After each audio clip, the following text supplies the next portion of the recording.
Donc bonjour à toutes et à tous. Aujourd'hui, nous accueillons Big Flo et Oli dans notre grado. Enchantés. On est vraiment contents de vous recevoir. Donc aujourd'hui, spécialement, nous allons parler du titre qui a fait beaucoup couler d'encre et qui est assez atypique. Donc Nique ta mère. J'ai pu l'écouter et franchement, j'ai vraiment bien apprécié. Aujourd'hui, on a quelques questions à vous poser. Donc tout simplement, d'abord, quel message voulez-vous véhiculer à travers cette musique-là? Alors, à travers cette musique, on écrivait, Oli et moi, le but c'était de mettre en lumière une partie de la population des villes dont les besoins identitaires ne sont pas respectés. Et quand on parle des besoins identitaires, on parle des besoins sociaux, affectifs, cognitifs et de valeurs. Et ces besoins n'étant pas respectés amènent une discrimination au milieu scolaire. Et ceci, ça va de génération en génération. Donc clairement, vous nous parlez clairement là de discrimination scolaire, mais à quoi vous faites-vous allusion? Alors, quand on parle de discrimination scolaire, on fait allusion que les professeurs catégorisent certains élèves par les clichés qu'ils rencontrent dans les médias.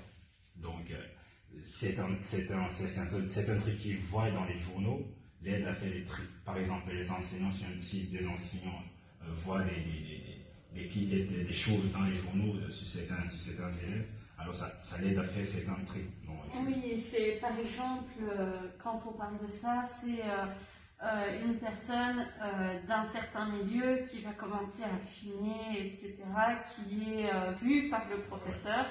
Et après, en fait, ce professeur va considérer que toutes les personnes qui se retrouvent dans ce quartier vont faire la même chose, ou sont de mauvais élèves, ou confirment les clichés qu'il a lui-même vus, etc. Donc clairement, là, j'ai bien pu comprendre qu'il y a de la discrimination, mais j'ai également pu lire et écouter votre musique, et vous nous expliquez clairement qu'il y a des enfants qui, malgré tout ça, parviennent à obtenir leur diplôme.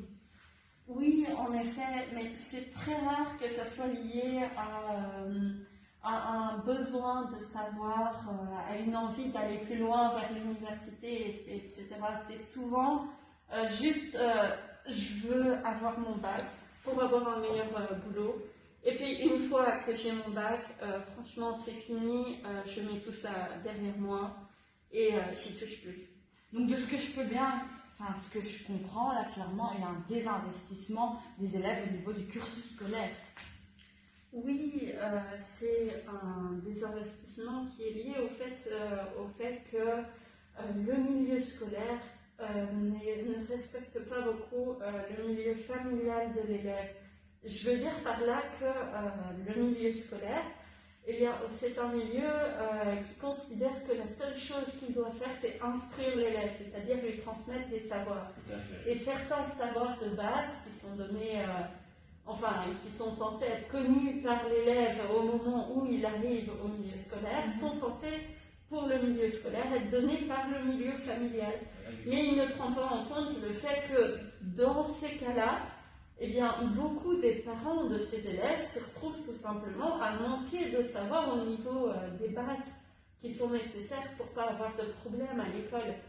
Et pourtant, rien n'est fait pour aider ces élèves. Ils se retrouvent donc en décrochage, n'ont aucune envie de continuer à avancer dans ce milieu.